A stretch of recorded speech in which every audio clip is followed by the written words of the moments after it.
What's up, Team Buckhouse? Johnathan Buckhouse here, and it is time to do another resort review. Now, this is a video series where I go ride a new ski resort, have the sickest day ever. During that day, I check out a bunch of the stuff like the views, the lifts, the prices, the food, and then at the end of it, I give you guys a resort review and let you know who is this resort for, should you go for it, and it's not just like opinion based. We actually have 10 categories that we're gonna go through, which we're gonna rate them from 0 to 10. 0 being not applicable, they don't have it at all. 1 is terrible, 5 is very average, and 10 is best in the world. You gotta come see this, you gotta come experience it. Now, we've done a ton of these resort reviews, so if you wanna know where you should go snowboard this upcoming winter, you're trying to plan a trip early, check out the resort review playlist right here. It's where I cover so many awesome ski resorts, and once again, there's a rating system. The other thing you could do is check out the resort map. It's a map of the United States that has all of the ski resorts in the United States, and it's just a cool map to check out, but also all the green dots is where I've been.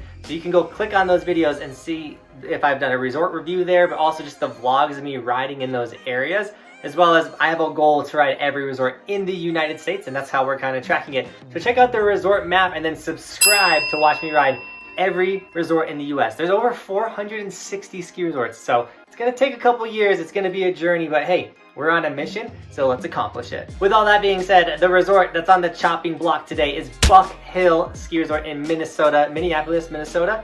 And I'm really excited. Buck Hill is an awesome little tiny ski resort. We had the most insane day ever there, riding with a bunch of the local kids. If you want to see that vlog, boom, the vlog is right there. But we're gonna go through these 10 categories, and at the end, we're gonna give Buck Hill a score from 0 to 100 and see like how sick is Buck Hill compared to like Colorado ski resorts, like East Coast ski resorts. That's the whole point of this, is like, yo, maybe you don't have to go to Colorado and go on a trip, because maybe Buck Hill has everything you want in a snowboard trip, and yo, you get to save some money because it's not like Aspen or Vail, you know what I'm saying? So that's why I'm making this series, to let you guys know who is this ski resort for. So let's jump into it. Who is Buck Hill for?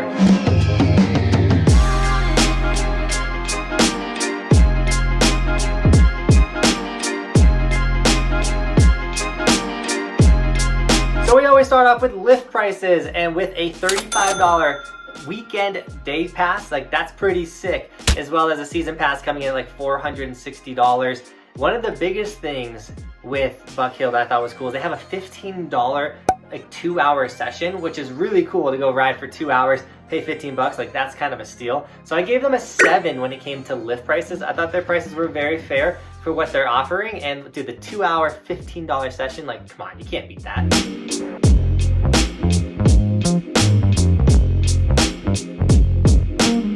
Next up is lodging, and they get a goose egg. They don't have lodging. So it's Minneapolis, there's places to stay all over the place, but the resort does not offer accommodations, and even the website doesn't have a place to sign up for like local near places and everything like that. So boom, big fat 0, not applicable, they don't have it. Now, ease of access. You can literally fly into Minneapolis, drive 20 minutes, and boom, you're on Buck Hill. That's insane. The ease of access is so simple to get there, especially if you're traveling in, but if you just live there, it's off the highway, like it's super awesome. So I actually gave them the best ease of access score of all time. Boom, a 10. It's best in the world. I don't think you can get any simpler than flying in to a big airport and then just driving 20 minutes to get on a ski resort. Like Buck Hill and Highland Hills are two of the ski resorts which like I love to plan a shred day mixed in with my travel day, so I don't miss a day of riding on a top of a travel day. Some places like it's all day to travel there. Well, not these resorts. Fly in early, ride in the afternoon. It's so sick.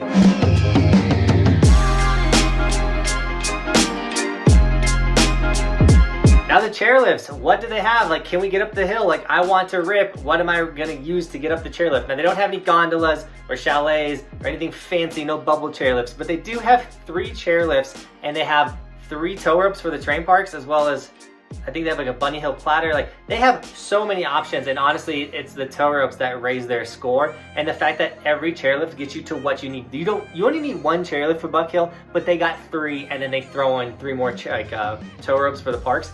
It's insane. So I gave them actually a 6 when it came to lifts, because dude, I know it's not like a bubble gondola or anything like that, but like you're getting up the mountain and you're not waiting in a line. But what are the point of chairlifts if they don't have any runs? And I guess there is no point to these chairlifts because they got a 2 when it comes to runs. They have 4 main runs. They're kind of steep. They look like they'd be fun to kind of get a couple turns in, but like you're only getting a couple turns. There's no tree riding. There's nothing special. There's no rock drops. There's no bowls. Literally, it's just 4 like plain just go down the mountain. Like if you're a ski racer, maybe you can train there type thing. They have a double, or they have a black diamond run, but like that's not true. So they did not do very good on the runs. However, their park is insane.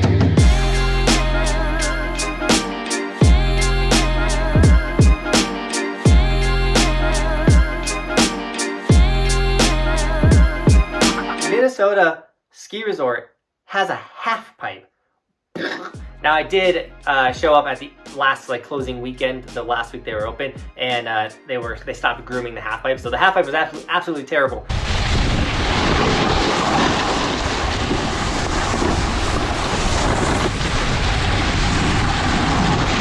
But it's like a legit half pipe that you can go there and learn so many tricks, and it has a tow rope for the half pipe, as well as that park on that side. Once again, it's kind of, the whole park was kind of falling apart, but I've seen videos throughout the season, and I can tell when I was there that this park in the glory days when it wasn't melting and closing weekend, it was super awesome. So every park had its own tow rope. The rail park had its own tow rope. The jumps had its own tow rope. The half pipe had its own tow rope. Like, what? That is insane. You can get so good at snowboarding park there. Once again, they had a half pipe. They had a pretty gnarly big jump. It was only a single jump, but still, you're getting tow rope laps on it. Like, let's go.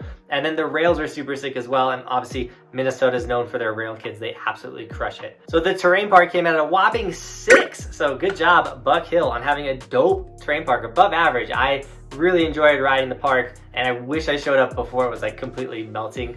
It's like having a snow cone that's like dripping all over your hands. It's still good, but it's a mess. Now food. We actually didn't eat at the resort, but they do have Buck's Bar and Grill literally right on the mountain, and I did go in there and get some water, and the overall vibe in there was super sick. It's definitely like your classic mountain like lodge that you want, and you're getting actually pretty fire food there. You can get a full pizza, everything like that. So I gave them a 6 when it comes to the food. I think that they had a good option for food there, and you're definitely gonna enjoy some snacks on the mountain. Now employees, this is when most people are like, you should do snow conditions, but once again, I showed up closing weekend. Snow conditions were super deep mashed potatoes. I think I had a joke that said, it's like the country buffet, bottomless potatoes today.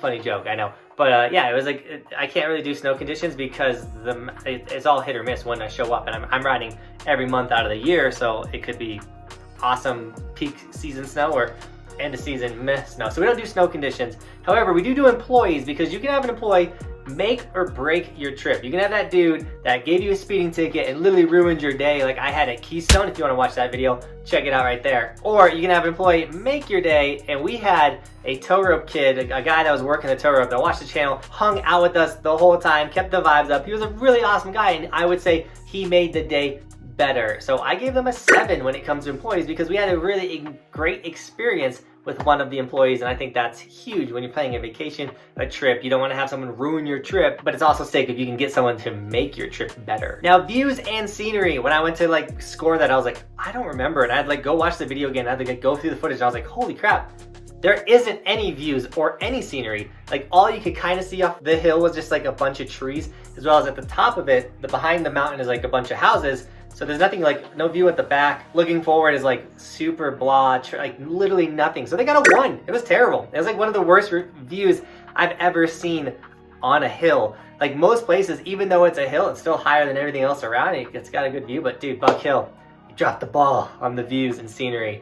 Don't go to Buck Hill for views and scenery. And lastly, the would I go back factor. How could I recommend a ski resort if I wouldn't go back to it? And honestly, I would definitely go back to Buck Hill. I thought it was sick. I am kind of a park rider, so that kind of pulls me back towards it. But really, it's the ease of access why I would go back to Buck Hill. I want to fly into Minnesota, go ride a bunch of more other ski resorts in the area. Well, if I'm going to fly in, I'm going to fly in, go to Buck Hill, and just get an extra day of snowboarding. Like, why would I not do that? So I gave them a 6 on the would I go back scale. I definitely think it's worth going to. Now, before I tally all these scores together and give you the score between 0 and 100, we got to mention today's video sponsor. We actually have a video sponsor, which is super insane. And today's video sponsor is Douchebags. They are a high quality travel bag company. They make the sickest bags for traveling for not only skiing and snowboarding, but just your everyday life. They sent me 2 bags, the first one being the Big Bastard, which is this huge, almost duffel bag looking suitcase. The cool thing about it is it has so many places to hook stuff onto the sides. This thing is absolutely massive, and when you're traveling with a wife and a kid, you're able to put so much stuff, literally me, Bobby, and Roman can pack all of our clothes together in this bag and only have one like check bag at the airport, which is super awesome. The next bag they sent me was the Backpack Pro. I'm always looking for the next best backpack to travel with, especially with all the traveling. It definitely needs a laptop sleeve. This one has a nice one that tucks in right behind your back. Your laptop's not jammed in with anything else, so you can pull it out, edit in the airport, shove it back in. It's also a snowboard bag. You can literally hook a snowboard or a skateboard to the back of it. The other thing I love is the bag fully zips completely open, exposing tons of pockets for any of your batteries, chargers, cameras, anything you need. You can use this as a full-blown camera bag or throw 3 pairs of clothes in there for a nice weekend trip. Once again, shout out to Douchebags for sponsoring this video, sending those bags over. We will be doing more with them in the future. The other reason why I was so stoked to do this promotion with these guys is they're huge in the snowboard industry. So many of the professional snowboarders are out there rocking these bags while they're traveling to all their competitions and stuff like that. So they're supporting the snowboard community. So if you're gonna buy a nice bag for traveling this upcoming winter, consider buying a bag from people that are actually supporting the snowboard community instead of just like the cheap Walmart bag that's out there. All right, now back to the score. Buck Hill got a score of 51, above average score. Good job, Buck Hill. That is super sick to actually get above average in the Midwest ski resort, which is insane. And it's because the vibe and energy there was so high and awesome. And overall, it's a place where you can just get good at snowboarding, especially if you're a park rider. So that leads into who is this for? The park rider. If you are a young kid or just anyone that wants to get good at riding terrain parks, this is the spot for you. Now, it's also for people that live in the area. I wouldn't say really travel there if you have like a family of 4. I think it's like if you and your boys love riding park and you just want to send park for 2 days straight on a trip or weekend trip, whatever, go to Buck Hill. And you could even on your travel day snowboard. So you can get 3 days of shredding, and even on your day you're leaving you can shred. So also you get 4 days on a 2-day trip. And it's absolutely insane. So think about stuff like that when you're planning these trips. And overall, like Buck Hill, you crushed it. I had so much fun there. And dude, the Minnesota kids in that area, from Highland Hills to Buck Hill, dude, they're like the sickest shredders, and they're like always like, yo, you should come here, yo, like come back to Buck, come to Highland. I'm like, ah. So I'll probably go to both of those ski resorts every year because once again, you can fly in, ride them before you leave, ride them, take off. It's so sick. Now traveling costs a lot, and if you like these videos, highly consider snagging some of the Evolution merch. If you're a skier, we do have the ski version of the Evolution as well as the Snowboard Evolution, guys. Like literally any of the merch, guys. It does support the dream. It allows me to do all of this traveling during the winter. Once again, we're trying to ride over 460 ski resorts, which is gonna cost a ton of money. So anytime you snag in the merch, you're supporting that dream. We got to do over 40 ski resorts a season to do it within 10 years. So it's a mission. We're on it. Now, if you like this video, smash that like button. Once again, if you're new to the channel and a skier too, hit that subscribe button. We're going to be doing a ton of these resort reviews. This was a Midwest review. We kind of been jumping around to different regions each time we do one. The last one we did was in Colorado, so check that video out right there. That was Craner Ski Hill, which is also like an incredible tiny little ski resort. We'll do a bigger ski resort. I just kind of like, it's the middle of the summer right now, so I'm kind of holding off on like the good ones like Killington and Vail and Beaver Creek. You know what I'm saying? We gotta hold off on some of the good ones till like, you know, like right before the season, so like people are hyped, the views can be better, everything like that. You know what I'm saying? We don't want to waste a Killington review in July. Come on, that wouldn't be sick. But with all of that, Team Buckhouse, thank you so much for shredding with us today, reviewing a ski resort with us today, and as always, thanks for watching. Keep evolving. We'll see you guys tomorrow with another video. I'm on top of the ocean, living like life ain't frozen, feeling my feet been chosen for something other than motion, yeah. Mama told me I'ma be somebody. I ain't never gonna need nobody, no, I ain't never gonna need nobody.